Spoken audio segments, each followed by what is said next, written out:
얼마나 많이 사용하는지. 그럼 환자들이 많이 사용하게 되면 또 그거를 관리하는 운영자를 또 둬야 되죠. 그러면 또 병원에서는 급여가 발생하죠. 그렇기 때문에 그것도 고려해야 되고, 환자 점유율이요. 중증 환자가 많으면 또 인력을 더 많이 둬야 되고, 경증 환자가 많은 것보다. 그래서 환자 점유율도 변화를 해야 되고요. 환자 점유율, 그다음에 중증도 변화, 그다음에 역할 기대의 변화, 그다음에 새로운 부서나 기능이 추가가 되면 그만 거기에 따른 또 인력이 증대가 되고요. 휴가병가 교육시간, 초과근무 이직, 여분 인력에 대한 것도 필요하죠.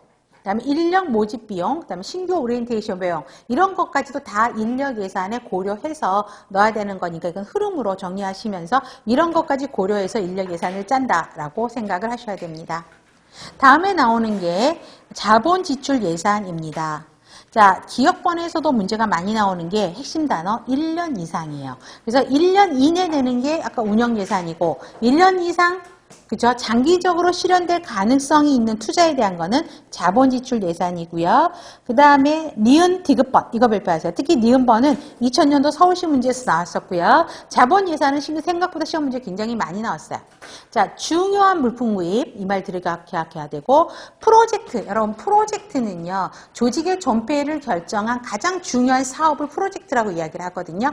나중에 조직 파트 들어가면 프로젝트 조직에 대해서 공부를 할 건데 여기서 프로젝트는 굉장히 중요한 일을 하는 부서라고 생각하시면 돼요. 그렇기 때문에 거기에 대한 지원을 해야 되니까 프로젝트에 대한 비용, 그다음에 빌딩이나 일정 기간 동안 반복적으로 사용되는 주요 장비에 대한 구입, 그 다음에 중요 비품, 시설 구매, 건축 쇄신 예산. 그래서 땅, 건물, 그다음에 중요 시설물 구입 이런 것들이 계속 그 자본 지출 예산에 들어갑니다. 그래서 얘들을 두고 자본 지출 예산이냐 운영 예산이냐 물어보게 됩니다.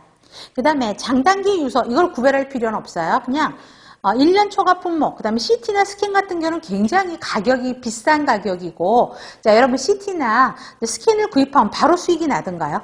그 기계가 1억이란 말이에요. 그러면 그걸 환자들한테 돌려가지고 1억이 날 때까지는 1년 이상 걸리죠. 그렇죠? 그런 중요 물품들, 거대한 자금들을 동반하는 건 전부 운영 예산이다라고 보시면 돼요. 병원 시설의 보수, 그 다음에 호출 램프 시스템 같은 건 병원 전체에서 하죠. 병원 침대도 어때요? 병원 전체에서 구입해서 간호 단위로 나눠주죠. 그 다음에 병원 침대, 그 다음에 투약 카트도 병원에서 구입해서 간호부서로 다 배분하는 거기 때문에 병원 전체에서 구입하는 것들은 전부 자본 지출 예산으로 보시면 되겠고요. 그 다음에 니을번도 시험 문제 나오죠. 신제품을 개발을 해요. 자, 여러분, 신제품을 개발하는데 시간 몇 년 걸리죠? 그죠? 신제품을 만들기까지. 그래서 만들어서 수익이 나는 데까지는 1년 이상 걸리죠. 이런 것도 자본 지출 예산. 광고비요. 시장조사비, 연구개발비, 병원 확장, 고가의 의료장비 구입, 의료연구소 설립, 유지에 대한 예산. 그 다음에 또 하나만 써놓으시면 투자비, 연구개발비 이러한 것들은 전부 자본지출 예산에 들어갑니다. 그래서 자본지출 예산에 들어가는 내용은 꼭 기억을 하실 필요가 있습니다.